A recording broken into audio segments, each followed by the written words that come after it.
Guys, അങ്ങനെ ഓടും കുതിര ചാടും കുതിര OTT റിലീസായിട്ടുണ്ട്. മൊത്തത്തിലൊരു മോശം അഭിപ്രായം വന്ന പടമായതുകൊണ്ട് തന്നെ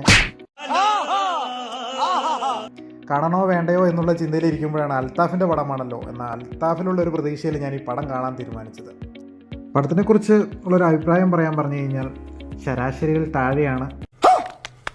അൽത്താഫിൻ്റെ ഒരു എഴുത്ത് നല്ലൊരു രസമുണ്ടെങ്കിലും പകുതി പല സീനുകളും എഴുതി മുഴുവിപ്പിക്കാൻ പറ്റാത്ത രീതിയിലാണ് എനിക്ക് ഫീൽ ചെയ്തത്. സാധാരണ നമ്മുടെ നാട്ടിൽ എക്സ്പെരിമെൻ്റൽ പടങ്ങൾ റിലീസായി കഴിഞ്ഞാൽ തിയേറ്ററിൽ വലിയ അഭിപ്രായങ്ങൾ കിട്ടിയില്ലെങ്കിലും OTT വരുമ്പോൾ സ്വാഭാവികമായിട്ടും കുറച്ചൊക്കെ ഒരു നല്ല അഭിപ്രായം കിട്ടാറുണ്ട്. പക്ഷേ ഓടും കുതിര ചാടും കുതിരയുടെ കേസിൽ അതുപോലും ഉണ്ടായിട്ടില്ല. അൽത്താഫ് പറഞ്ഞ പോലെ ഇതൊരു ഡ്രാമഡി സെറ്റപ്പിലാണ് പുള്ളി ചെയ്യാൻ ഉദ്ദേശിച്ചത്. അങ്ങനെ തന്നെയാണ് ചെയ്തേക്കുന്നതും. ഒരു ഡ്രാമ പ്ലസ് കോമഡി, അതായത് സീരിയസ് കാര്യത്തെ പുള്ളി ഒരു കോമഡി രീതിയിൽ അവതരിപ്പിക്കാൻ ശ്രമിച്ചു. അത് മൊത്തത്തോളം നമുക്ക് അങ്ങ് കൺവീനിയൻ്റ് ആയില്ല, അല്ലെങ്കിൽ കൺവേ ചെയ്യാൻ പറ്റിയില്ല എന്നുള്ളതാണ് എൻ്റെ ഒരു അഭിപ്രായം. പല സീനുകളും എഴുതി വരുമ്പോൾ അതൊന്നും മുഴുവിപ്പിക്കാൻ പറ്റാത്ത രീതിയിൽ ആയിപ്പോയി, അല്ലെങ്കിൽ അത് പ്രോപ്പറായിട്ട് ഓഡിയൻസിലിട്ട് കൺവേ ചെയ്യാൻ പറ്റാതെ പോയ ഒരു ഫീൽ എനിക്ക് പലപ്പോഴും തോന്നിയിട്ടുണ്ട്. പടം തുടങ്ങി ഒരു ഭ്രാന്തന്മാരുടെ ലോകം വേറൊരു യൂണിവേഴ്സ് സെറ്റപ്പിലാണ് നമുക്ക് ഫീൽ ചെയ്യുന്നത്. അതിനകത്ത് വരുന്ന ഡയലോഗ്സ് ആണെങ്കിലും എല്ലാം സ്വതസിദ്ധമായ ശൈലിയിലുള്ള ഒരു ഡയലോഗ് ഡെലിവറീസ് ആണ് എല്ലാവരും പറയുന്നത്.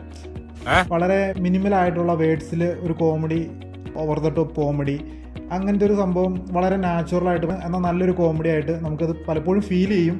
ഇതിങ്ങനെ ആസ്വദിച്ച് പോകും തോറും പലപ്പോഴും കഥ എങ്ങോട്ടാണ് പോകുന്നത്, എന്താണ് ഇതിൽ നിന്ന് ഉദ്ദേശിക്കുന്നത്, ഇതൊന്നും നമുക്ക് അങ്ങോട്ട് പ്രോപ്പറായിട്ട് കൺവേ ആവുന്നില്ല. ഫഹദിൻ്റെ സ്റ്റോറിയാണ് മെയിനായിട്ട് പറഞ്ഞു പോകുന്നത്. ഒരു കോമയിൽ പോകുന്ന ഒരു നായകൻ, പുള്ളി ഒരു ബ്രേക്കപ്പ് ആവുന്നു, പിന്നെ അതിൻ്റെ ഒരു ഡിപ്രഷൻ, ഇമോഷൻസ്, കാര്യങ്ങൾ, ഡെലൂഷൻസ് എല്ലാം വരുന്നുണ്ടെങ്കിലും ഇത് കൺവേ ചെയ്യാൻ പറ്റുന്നില്ല. പിന്നെ ഫഹദ് കണ്ടുമുട്ടുന്ന വേറൊരാൾ രേവതി എന്ന് പറയുന്ന ക്യാരക്ടർ, അതും ഈ പടത്തിൽ സെക്കൻഡ് ഹാഫിൽ ഭയങ്കര ഇമ്പോർട്ടൻ്റ് ഉള്ള റോളാണ് പുള്ളിക്കാരത്തേക്കും. പക്ഷേ അവിടെയും ഇത് തന്നെയാണ് സംഭവിച്ചത്. എന്താണ് രേവതിനെ വെച്ചിട്ട് പറയാൻ ഉദ്ദേശിച്ച കാര്യം, അതും പ്രോപ്പറായിട്ട് ആൾക്കാരിലായിട്ട് എത്തിയിട്ടില്ല. അത് നമുക്കിനി മനസ്സിലാവാത്തതുകൊണ്ടാണോ അതോ അൽത്താഫിൻ്റെ പ്രശ്നമാണോ എന്ന് മനസ്സിലായിട്ടില്ല. അതോ നമ്മളിനി അൽത്താഫിൻ്റെ അത്രയും ബുദ്ധി ഇല്ലാത്തതുകൊണ്ടാണോ, ഏതാണ് പറ്റിയതെന്ന് എനിക്കറിയത്തില്ല. പക്ഷേ അവിടെ ഒരു പ്രോപ്പർ കൺവേ അവിടെ ഉണ്ടായിട്ടില്ല. അതാണ് പടത്തിൻ്റെ ഏറ്റവും വലിയ പോരായ്മയും. ഇതിനകത്ത് എടുത്തു പറയാൻ പ്രത്യേകിച്ച് പോസിറ്റീവ് കാര്യങ്ങളൊന്നും തന്നെ ഇല്ല. പിന്നെയും പറയാനുള്ളത് അൽത്താഫിൻ്റെ റൈറ്റിംഗ് തന്നെയാണ്. ഇപ്പോൾ അൽത്താഫിൻ്റെ ഈ ഞണ്ടുകളുടെ നാട്ടിലിടവേള കണ്ട ഒരാൾക്കാർക്ക് ആ ഒരു പടത്തിൻ്റെ ഡയലോഗ് ഡെലിവറീസും കാര്യങ്ങളൊക്കെ, അല്ലെങ്കിൽ ആ ഒരു രീതിയിൽ താല്പര്യമുള്ളവർക്ക് ഈ പടം ഒന്ന് കണ്ടു നോക്കാവുന്നതാണ്. ഫഹദിൻ്റെ പെർഫോമൻസ് ഒരു ഓക്കെ നിലവാരത്തിലാണ് എനിക്ക് തോന്നിയിട്ടുള്ളത്. അധികമൊന്നും വലിയ കാര്യമായിട്ട് പുള്ളിക്ക് ചെയ്യാനോ പറയാനോ ഒന്നും തോന്നിയിട്ടില്ല. ചിലപ്പോൾ പുള്ളിനത് പ്രോപ്പറായിട്ട് യൂസ് ചെയ്യാത്തതാണോ എന്ന് പോലും തോന്നില്ല. കാരണം നമുക്ക് ഫഹദിൻ്റെ ഒരു കാലിബർ എന്താണെന്ന് നമുക്ക് എല്ലാവർക്കും അറിയാവുന്നതാണ്. അത് പക്ഷേ പ്രോപ്പറായിട്ട് ഇതിനകത്ത് യൂസ് ചെയ്തിട്ടുണ്ടോ എന്നുള്ളൊരു ചോദ്യം തന്നെയാണ്. പിന്നെ നമ്മുടെ ലാലിൻ്റെ പക്ക കുറേ കോമഡി വരുത്തുന്ന, ചില ചിരി പടർത്തുന്ന കുറേ നല്ല മൊമെൻറ്റ്സ് പടത്തിനകത്ത് ഉണ്ടായിട്ടുണ്ട്. പല സ്ഥലത്തും പുള്ളിയുടെ ഓരോ കൗണ്ടറുകളും കാര്യങ്ങളും ഒക്കെ നമുക്ക് ചിരിപ്പിക്കുന്ന രീതിയിലായിരുന്നു. പിന്നെ കല്യാണി പ്രിയദർശനും പ്രത്യേകിച്ചൊന്നും തന്നെ ചെയ്യാനില്ല, എന്നാൽ ഉള്ളത് നീറ്റാക്കി എന്നല്ലാതെ, നീറ്റാക്കിയെന്നും പറയാൻ പാടില്ല. എന്ന് വെച്ചാൽ അൽത്താഫിൻ്റെ യൂണിവേഴ്സിലെ ആക്ടേഴ്സും ആക്ട്രസും എല്ലാം ഒരു പ്രത്യേക രീതിയിലുള്ള സംഭവമാണ്. അവരുടെ ലാംഗ്വേജ് ശൈലിയാണെങ്കിലും ലാംഗ്വേജ് ഡെലിവറി ആണെങ്കിലും എല്ലാം ഒരു പ്രത്യേക രീതിയിലായിരിക്കും.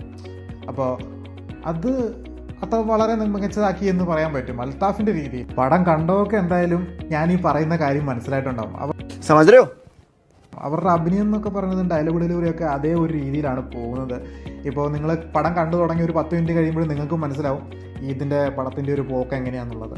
ആ ഒരു മീറ്റർ തന്നെയാണ് ത്രൂ ഔട്ട് പോയേക്കുന്നത്. പിന്നെ സെക്കൻഡ് ഹാഫിലോട്ട് ചെല്ലുമ്പോൾ നമ്മൾ ഓർക്കും കുറച്ച് വഴിത്തിരിവുകളൊക്കെ വരും, ട്വിസ്റ്റും കാര്യങ്ങളൊക്കെ സംഭവിച്ച് വരും. പക്ഷേ അതൊന്നുമല്ല, ഒരേ രീതിയിൽ തന്നെയാണ് പടം പോകുന്നത്. പിന്നെ മസ്റ്റ് വാച്ച് ഒരു ഐറ്റമായിട്ട് എനിക്ക് തോന്നിയില്ല.